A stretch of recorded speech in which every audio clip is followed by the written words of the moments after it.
मनुष्य स्वभाव के दृष्टि से चार प्रकार से का होता है।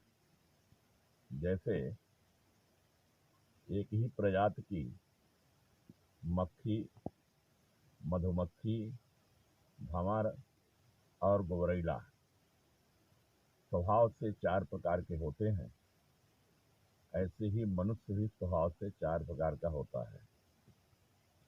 मक्खी का स्वभाव है वह अच्छे जगह पर भी बैठती है और गंदगी में भी बैठती है, और मिठाई में भी बैठती है और मैला में भी बैठती है। उसका किसी से परहेज नहीं है। मक्खी ये मानती है कि जो भी है संसार में सब मेरे खाने के लिए है। कुछ लोगों का स्वभाव मक्खी की तरह होता है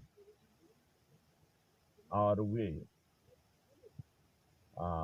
अच्छी वस्तुएं भी खाते हैं और निषिद्ध खराब वस्तुओं का भी सेवन करते हैं। वे मंदिर में भी जाते हैं और मैं खाने में भी चले जाते हैं। वे चरणामृत भी ले लेते हैं, शराब भी पी लेते हैं, और भक्षाभक्ष जो खाने योग्य है वह भी खाते हैं, जो खाने योग्य नहीं है वह भी खाते हैं। वे कहते हैं सब जो कुछ बना है हमारे खाने के लिए ही है। ऐसे लोगों को मक्खी की गणना में रखा जा सकता है। दूसरी मधुमक्खी होती है। मधुमक्खी गंदगी पर नहीं बैठती है, मिठाई पे बैठेगी, फूलों पे बैठेगी, साफ सुथरी जगह पर बैठेगी। गंदगी से उसको परहेज है। उसके जीवन में गंदगियाँ बुराइयाँ छट जाती हैं, अच्छाइयों से उसका प्रेम होता है। मनुष्यों में भी कुछ मधुमक्खी के स्वभाव के होते हैं जो गंदगी से, अखाद्य वस्तुओं से और न पीने योग्य चीज़ों से परहेज करते हैं, सात्विक शुद्ध भोजन करते हैं, साफ सुथरी जगह में रहते हैं। जैसे मधुमक्खी विभिन्न प्रकार के फूलों का पराग ग्रहण करती है, ऐसे ही ये लोग हैं। पर मधुमक्खी की विशेषता एक ये है कि फूलों का पराग तो ले लेती है, रस तो लेती है, पर फूलों को किसी प्रकार की क्षति नहीं पहुंचाती है। ऐसे ही सज्जन लोग होते हैं मधुमक्खी के स्वभाव वाले कि वे अपने लिए जरूरी चीज़ों का वैधानिक ढंग से संग्रह करते हैं, पर किसी को कोई हानि नहीं पहुंचाते हैं। मधुमक्खी फूलों का पराग ले गई कि किसी को पता नहीं चलता फूल को देखने से।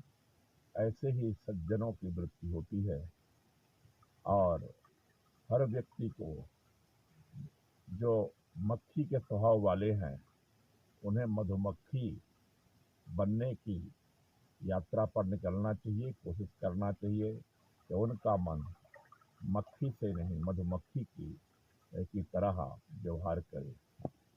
और इसी में एक प्रजाति होती है गोबरौला। वो मैले में बैठता है, गंदगी में बैठता है। मक्खी तो गंदगी में और स्वच्छता दोनों में बैठती है, और गोबरैला एक ऐसा कीड़ा है, एक ऐसा जीव है जो गंदगी पसंद ही है, उसे अच्छी चीज़ें पसंद नहीं है। हमने सुना है एक बार कोई भंवरा उड़ता हुआ जा रहा था। उसकी दृष्टि नीचे पड़ी एक गोबरौले पर। गोबरैला भी रूप रंग में, आकार प्रकार में भंवर जैसा ही लगता है, लेकिन स्वभाव में अंतर है। गोबरैला मल में खा रहा था, तो नीचे पड़ा हुआ था। भंवर ने देखा तो उसको के हृदय में करुणा जगी और उसे लगा कि यह मेरा बिरादरी का व्यक्ति, मेरी जाति का व्यक्ति और गंदगी में पड़ा है।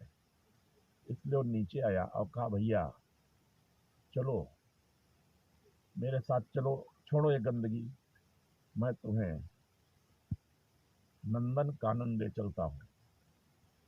गोबरैले ने कहा, पहले ये बताओ, नंदन कानन में मेरा खाने वाली चीज मिलेगी कि नहीं, मैला मिलेगा कि नहीं मिलेगा? भंवर ने कहा, कैसी बात करते हो, वहाँ तो बहुत आनंद है, अच्छी अच्छी चीजें हैं, वहाँ गंदगी का नाम निशान नहीं है, वहाँ मैला बिल्कुल नहीं होता है। गोबरैले ने कहा, भैया ऐसा नंदन कानन तुम्हें मुबारक हो, मेरे लिए तो यही ठीक है। भंवर के बहुत कोशिश करने के बाद भी गोबरैला गंदगी छोड़ करके जाने को तैयार नहीं हुआ। मनुष्यों में भी कुछ लोग गंदगी पसंद होते हैं, वो गंदी चीजें खाएं, गंदे जगहों पे रहें, गंदा बोलें, सब कुछ गंदगी, मैला ही मैला, उनका मन मैला, उनका भोजन मैला, उनका तन मैला, उनका आवास मैला होता है। तो ये बहुत गिरे हुए लोग हैं, निम्न कोटि के हैं, ये अच्छी चीज का को पसंद नहीं करती। मक्खी इनसे थोड़ा ऊपर होती है, अच्छी है कि वो अच्छे और बुरे हैं, स्वच्छता और गंदगी दोनों में रहती है। मधुमक्खी गंदगी से मुक्त होकर के केवल स्वच्छता में रहती है, फूलों का रस लेती है।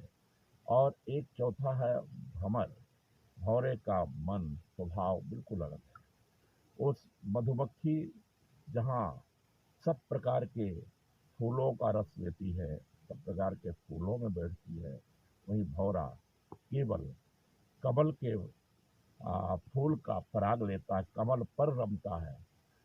वो वो एक निष्ठ है, उसका एक ही व्रत है, बस कमल छोड़ करके, और किसी की आशा नहीं, किसी से राग नहीं, किसी से कुछ अपेक्षा नहीं होती है। ऐसे लोगों को मनुष्य जाति में यही अनन्य भक्त कहलाते हैं।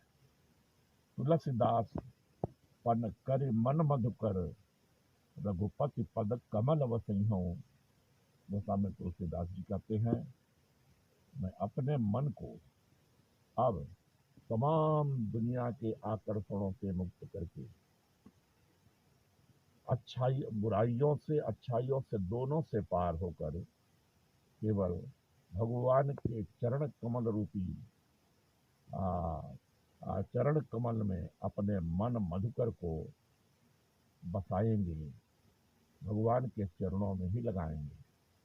तो इस प्रकार से ये चार प्रकार हैं।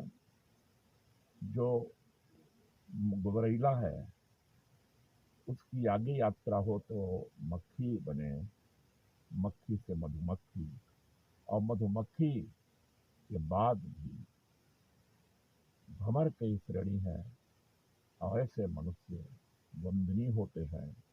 तमसो माँ ज्योतिर्गमय की यात्रा है, अस्तो माँ सदगमय की यात्रा है। आप अपने मन को पहचानें, आप अपने आप को पहचानें कि इनमें से कौन श्रेणी में आप आते हैं।